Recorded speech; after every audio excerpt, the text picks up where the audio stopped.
नमस्कार साथियों। शिक्षकों का ट्रांसफ़र पोस्टिंग सॉफ्टवेयर तैयार। रेंडमाइजेशन के आधार पर होगा शिक्षकों का विद्यालय आवंटन। ऑनलाइन हाजिरी के आधार पर शिक्षकों का अक्टूबर का वेतन।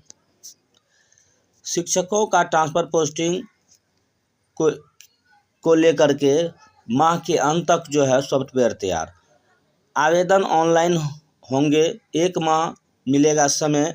वाजिब कारण वाले वंचित शिक्षकों की फिर से होगी काउंसलिंग। राज्य में नई पॉलिसी के तहत स्कूली शिक्षकों का स्थानांतरण पदस्थापन करने वाला सॉफ्टवेयर वर्तमान अक्टूबर माह के अंत तक बनकर तैयार हो जाएगा। स्थानांतरण पदस्थापन हेतु आवेदन करने के लिए शिक्षकों को 1 माह का समय दिए जाएंगे। उच्च पदस्थ सूत्रों के मुताबिक स्कूली शिक्षकों के स्थानांतरण पदस्थापन के लिए वर्तमान अक्टूबर माह के अंत तक सॉफ्टवेयर बनकर तैयार हो जाने की पूरी संभावना है। सॉफ्टवेयर का निर्माण कार्य चल रहा है। निर्माण कार्य पूरा होने के बाद सॉफ्टवेयर का ट्रायल होगा। उसके बाद स्थानांतरण पदस्थापन के लिए शिक्षकों से आवेदन लिए जाएंगे। आवेदन ऑनलाइन लिए जाएंगे। इसके लिए शिक्षकों को 1 माह के समय मिलेंगे। उसके बाद शिक्षकों से लिए गए 10 विकल्प के आधार पर सॉफ्टवेयर में स्थानांतरण पदस्थापन होगा। प्रस्तावित स्थानांतरण पदस्थापन के तहत ही पहली सक्षमता परीक्षा पास शिक्षकों की पोस्टिंग विशिष्ट शिक्षक के पद पर होगी। विशिष्ट शिक्षक के पद पर योगदान की तिथि से उन्हें राज्यकर्मी का दर्जा और सुविधाएं मिलेगी। आपको याद दिला दूं कि पहली सक्षमता परीक्षा पास 1,87,818 नियोजित शिक्षक पास हुए। ऐसे शिक्षकों की काउंसलिंग गत 1 अगस्त से शुरू होकर 13 सितंबर 2024 तक चली। उसमें 1,84,452 नियोजित शिक्षकों की उपस्थिति हुए। बाकी 3,366 नियोजित शिक्षक अनुपस्थित रहे। उपस्थित 1,84,452 नियोजित शिक्षकों में से 1,73,527 नियोजित शिक्षकों को ही काउंसलिंग हो पाई। 10,925 नियोजित शिक्षकों की काउंसलिंग विभिन्न कारणों से नहीं हो पाई। इनमें से काउंसलिंग की अनुपस्थिति 3,366 नियोजित शिक्षकों को फिर से काउंसलिंग का अवसर मिलेगा। जिन 124 नियोजित शिक्षकों का बायोमेट्रिक और आधार तो सत्यापित है, लेकिन प्रमाण पत्रों का सत्यापन लंबित है, उन्हें फिर से काउंसलिंग का अवसर दिया जाएगा। जिन 311 नियोजित शिक्षकों का बायोमेट्रिक और आधार तो सत्यापित है, लेकिन मोबाइल नहीं रहने के कारण OTP नहीं गया, उन्हें भी फिर से काउंसलिंग का अवसर मिलेगा। प्रमाण पत्र की मूल प्रति प्रस्तुत नहीं करने वाले 9,996 नियोजित शिक्षकों को भी काउंसलिंग की अवसर दिया जाएगा। इससे इतर जिन 32 नियोजित शिक्षकों का आधार सत्यापित हुआ है लेकिन बायोमेट्रिक नहीं, तथा जिन 239 नियोजित शिक्षकों का जिनका आधार और बायोमेट्रिक दोनों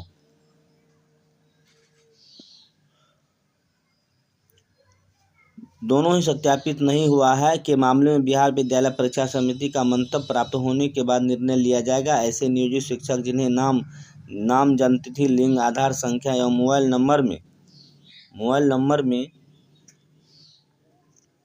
परिवर्तन कराना है, वे अपने आवंटित जिले के जिला शिक्षा पदाधिकारी में आवेदन करेंगे। रेंडमाइजेशन के आधार पर होगा शिक्षकों का विद्यालय आवंटन।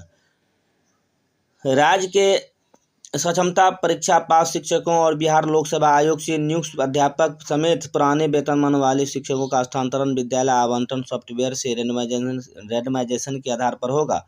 सॉफ्टवेयर का निर्माण जल्द पूरा होगा। यह निर्माण की अंतिम प्रक्रिया में है। सॉफ्टवेयर के माध्यम से स्थानांतरण के लिए शिक्षकों से ऑनलाइन आवेदन लिए जाएंगे। वही स्थानांतरण और पदस्थापन नीति के तहत अब राज्य के सरकारी विद्यालयों में कार्यरत शिक्षक अब गैर शैक्षणिक कार्य में प्रयुक्त नहीं होंगे।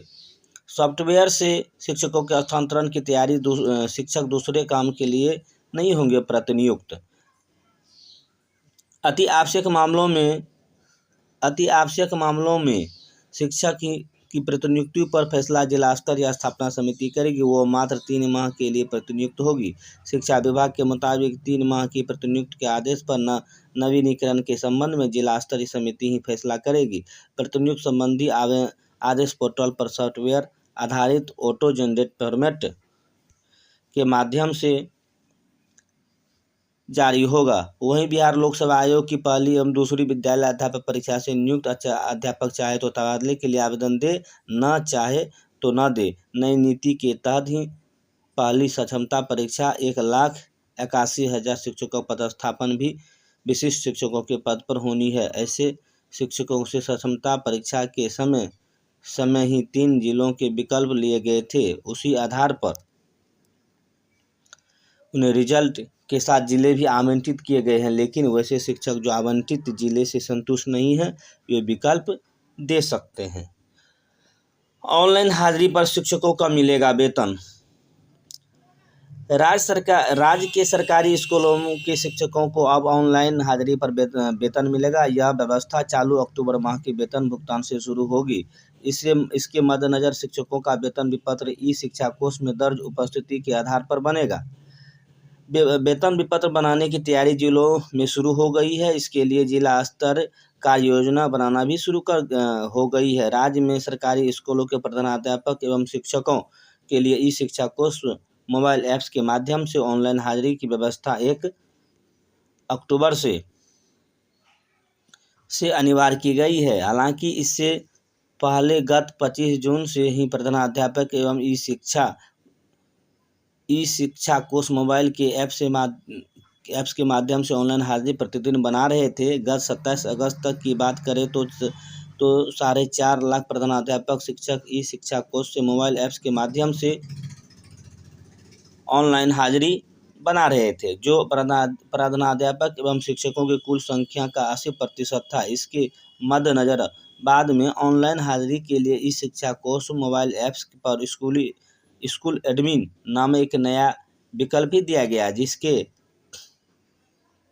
माध्यम से विद्यालयों के प्रधानाध्यापक द्वारा विद्यालय में उपस्थित शिक्षकों की ऑनलाइन उपस्थिति दर्ज की जा रही है। इस नए विकल्प के बाद अक्टूबर से प्रधानाध्यापक एवं शिक्षकों की ऑनलाइन हाजिरी अनिवार्य करते हुए उसे वेतन से जोड़ा गया है। इससे संबंधित निर्देश शिक्षा विभाग के ऊपर मुख्य सचिव डॉक्टर एस सिद्धार्थ द्वारा गत 27 अगस्त को ही राज्य के सभी जिलों के जिला शिक्षा पदाधिकारी को दिए जा चुके हैं और इसके मद्देनजर अब वर्तमान में अक्टूबर माह के वेतनमान से प्रधानाध्यापक एवं शिक्षकों के ऑनलाइन हाजिरी के आधार पर ही वेतन का भुगतान किया जाना है। नई व्यवस्था में राज्य के प्रत्येक प्रखंड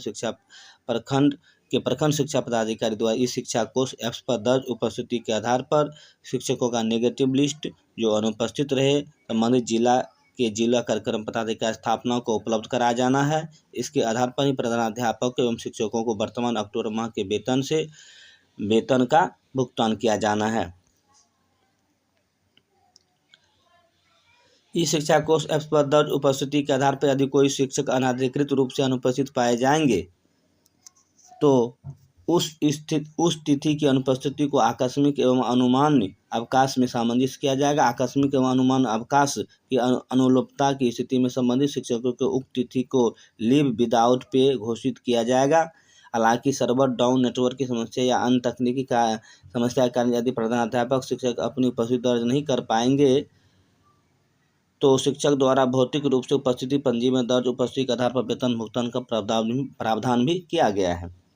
अब फेक सर्टिफिकेट पर नौकरी कर रहे शिक्षकों पर कार्रवाई के लिए शिक्षा विभाग तैयार है। तो दोस्तों, अगर आप हमारे चैनल को पहली बार देख रहे हैं तो चैनल को सब्सक्राइब करने के साथ साथ बेल आइकन पर क्लिक करके ऑल पे क्लिक कर दीजिएगा, ताकि जब भी मैं इस तरह का कोई वीडियो अपलोड करूं सबसे पहले नोटिफिकेशन आपके पास जाए और आप इस वीडियो को देख सकें। धन्यवाद।